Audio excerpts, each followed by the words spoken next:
ফুলকি শাশুড়ি শাশুড়ি শাশুড়ি শাশুড়িকে জড়াতে নেই, প্রণাম করতে হয়। শাশুড়ি মা প্রণাম।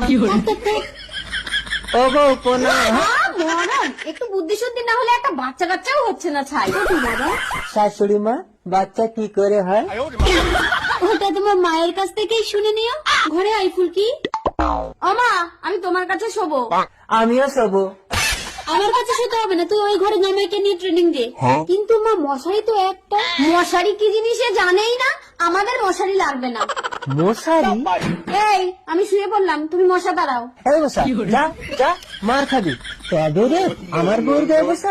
এই, তোমাকে মশা দাঁড়াতে হবে না, যাও বাইরে যাও। তবে আমি শাশুড়ি মার কাছে শুতে যাচ্ছি। এটা আবার কি ঘর? নেট দিয়ে শাশুড়ি মা এই ঘরের মধ্যে ঢুকেছে কেন? ঢুকবো কোথা দিয়ে? দরজা কোথায়? ভোলার সঙ্গে চালাকে শাশুড়ি মা উপর দিয়ে তোমার ঘরের চাল ভেঙে ঢুকবে। জিও ভোলা। ফুলকি, ভূত, ভূত।